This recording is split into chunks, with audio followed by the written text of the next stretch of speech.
Do I really need surgery? And when is it time? Hi, everybody. I'm Dr. Prabhakar.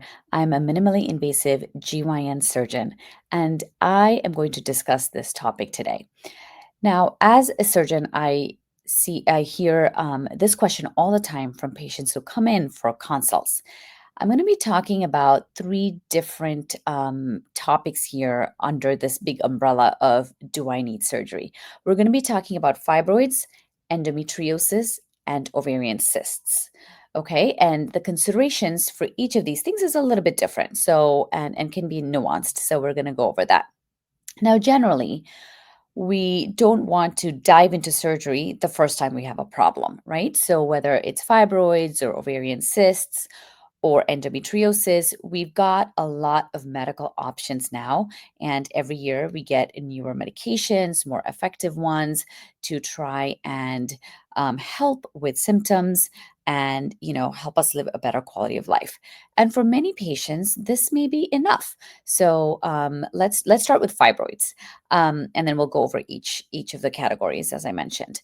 So with fibroids often cause heavy bleeding.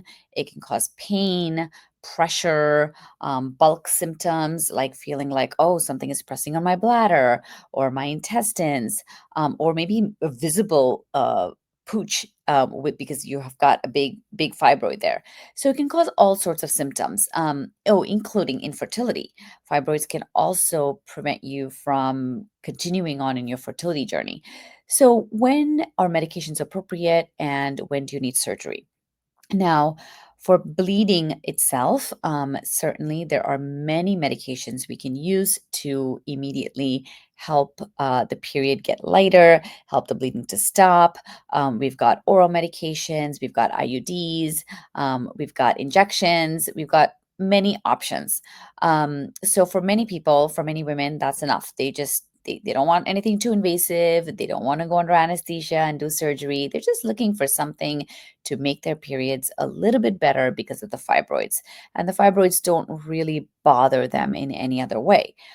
But say you have a huge fibroid that is making you look pregnant, or that's pushing on your bladder and you're running to the bathroom every 5 minutes, or maybe you can't sleep in your stomach like you used to because you've got this big mass, or maybe sex is painful, or maybe you're trying to get pregnant. Maybe you're in your IVF journey and you were waiting for your embryo transfer, but you've got this fibroid. It may be big or it may be small, but it's right in the cavity where they're trying to do the transfer. These are all situations where you may actually want to do something about it that is, surgically. So, for all of the above indications, surgery is a great option. So the patients that I take to surgery, I'm just thinking in the last 30 days, who I operated on for fibroids. They were people who were bleeding so heavily that they were anemic, they were tired, they were fatigued, they had to get IV iron transfusions, and very close to getting a blood transfusion.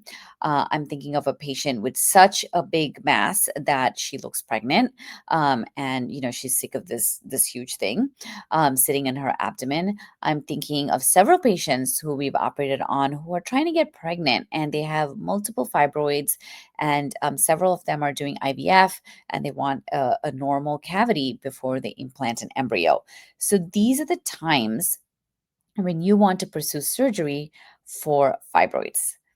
Now let's move on to ovarian cysts. Ovarian cysts are super common. If you do an ultrasound on, 10 women, probably three will have some sort of an ovarian cyst. And the truth is, every single time we ovulate, we do make a cyst. And so ovarian cysts are very common. There are many different types of ovarian cysts. There can be different sizes, different symptoms. So when do you really need to do surgery? Now, if your cyst is under 5 centimeters, oftentimes we just, kind of watch and wait. We repeat the ultrasound. So if we're just going by size, it has to be big enough to really cause you discomfort. Now, sometimes we see patients where I look at their cyst and I'm like, okay, this is totally benign. I'm not really worried about it. This is not cancerous, but it's big. It's like 15 centimeters. So, it's like it's a big ball that's sitting there, and it's causing them pain and discomfort every time they turn. Again, they can't sleep on their belly. Every time they have sex, it hurts. So these are the patients where like, okay, time to remove it. If a cyst looks concerning, or it's growing very rapidly, or it looks like, okay, this is looking a little suspicious, we're not really sure if it's benign, then of course we need to remove it.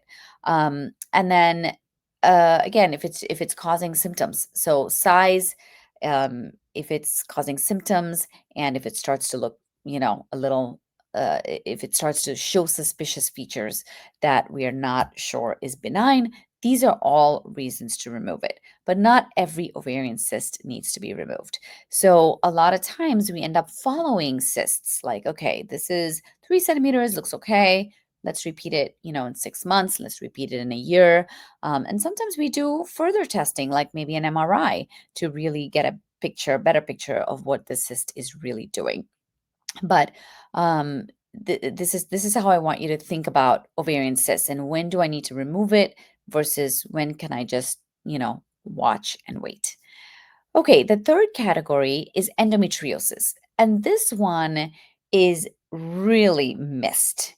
Now, the average time it takes to make a diagnosis of endometriosis for most women is 7 years.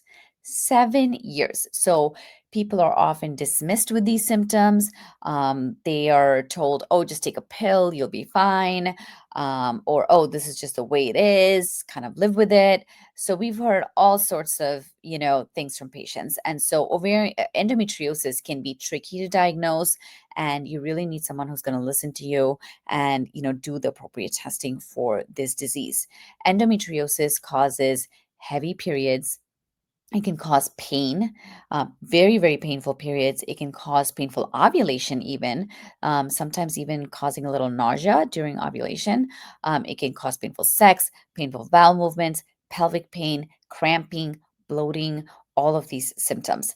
Now, everyone gets a little cramping during periods, but if you're having to call out of work or school, you're kind of in bed with a heating pad, that that is time to have this evaluated. And again, for endometriosis, we've got lots of medications that work really well: injections, IUDs, pills. And so you don't need to jump to surgery. But when do when is it time to go to the operating room? So for endometriosis, if your symptoms are unresolved with medications, or you're young, you're in your 20s, and you don't really want to be on medications necessarily for your whole life, and you want to see if the symptoms can go away earlier on, then surgery is a great option. If you're trying to get pregnant, surgery is a good option, because we know that when you have endometriosis, it decreases your chances of conception, and it also decreases chances of successful IVF transfers. And so, whether you're trying to get pregnant naturally or through IVF, you want to try and minimize the amount of endometriosis in your pelvis. So these are reasons why you would want to get your endometriosis treated. And the way you get that, more comprehensively treated is surgery.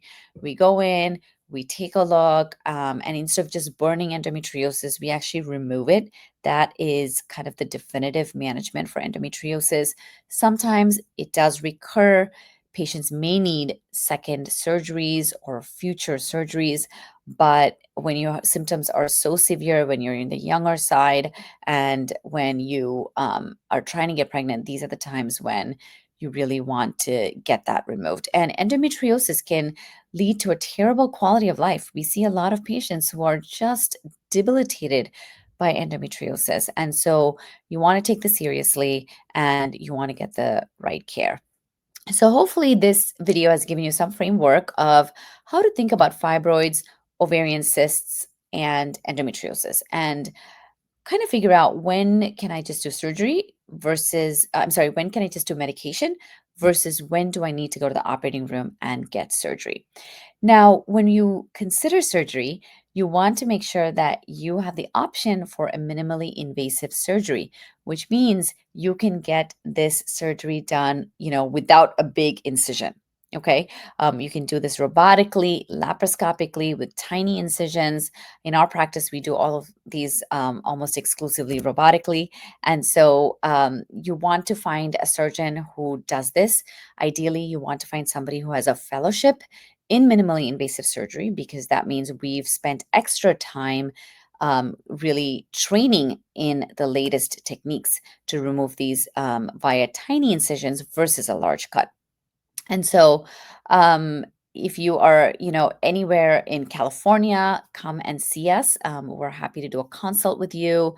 If you're anywhere else in the country or the world, we can certainly do a coaching call with you just to try and, just walk you through some of these and some of this decision making. So hopefully this has been helpful for you guys. Please comment below if you have any questions that we can answer. I'm happy to make more content. Stay tuned for my next video, which is how do I know if I am a candidate for surgery without a large scar? How do I know that? Can I get minimally invasive surgery, or do I need a big scar? How do we decide that? So stay tuned for that video. And please share this with any of your friends, family, colleagues who may be dealing with fibroids or cysts or endometriosis and are trying to decide, what's the next step forward. I'm sure they'll be super grateful to you. See you in the next video. Bye.